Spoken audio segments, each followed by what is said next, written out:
চলেন 200 টাকা দিন আসেন জায়গা বাসায় জায়গা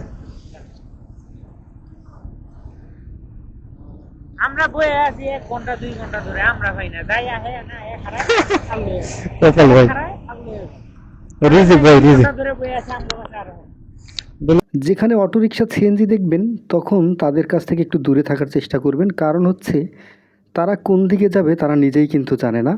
আর যে লোকাল বাসগুলো রয়েছে সেগুলোর কথা নাই বললাম, তারা একে অপরের সাথে পাল্লা দিয়ে একজনের রাস্তা আরেকজন বন্ধ করেই কিন্তু রাস্তায় দাঁড়িয়ে থেকে জ্যামের সৃষ্টি করে। ঢাকা শহরে এই দৃশ্যগুলো কিন্তু দেখা যায়, যেটি বলছিলাম সিএনজি দেখতেই পাচ্ছেন, বাম পাশে একটা ডান পাশে আরও একটা, কখন কোন দিকে যাবে সেটা কিন্তু নিজেও জানে না। এই মুহূর্তে রয়েছে আবদুল্লাপুর বাস স্ট্যান্ডের একটু আগে, হাউস বিল্ডিংয়ের কাছাকাছি, উত্তরা হাউস বিল্ডিং এটি। যাচ্ছে আবদুল্লাপুর বাস স্ট্যান্ডের দিকে, দেখতেই পাচ্ছেন বাস এবং সিএনজির চালাচল কতটা। আবদুল্লাপুর বাস স্ট্যান্ডে রাস্তার অবস্থা এতটাই খারাপ সেটি আপনাদেরকে ভিডিওর মাধ্যমে দেখানোর চেষ্টা করব। দেখতেই পাচ্ছেন বড় বড় গর্তগুলো কিন্তু রয়েছে এই রাস্তায়।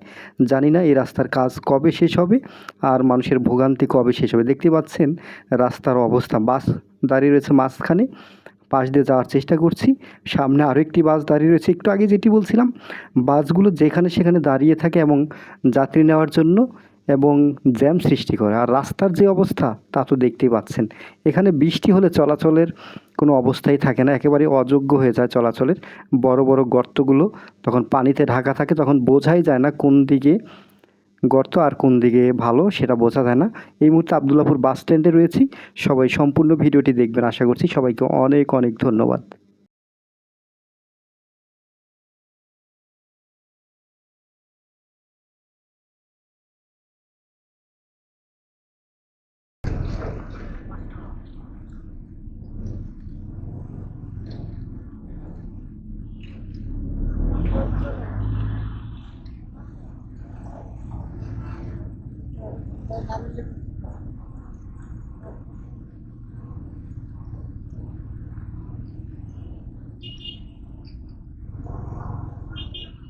কে যাবেন ভাই,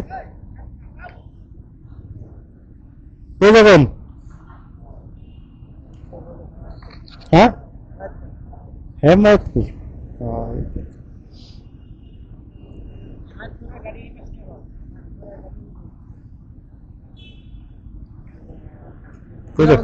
চলেন 200 টাকা দিন আসেন জায়গা বাসায় জায়গা আমরা বয়ে আছি 1 ঘন্টা 2 ঘন্টা ধরে আমরা ভাই না যাই আহে না এ খারাপ আল্লে কপাল ভাই খারাপ আল্লে রিজিক ভাই রিজিক ধরে বয়ে আছে আমরা বাসা আর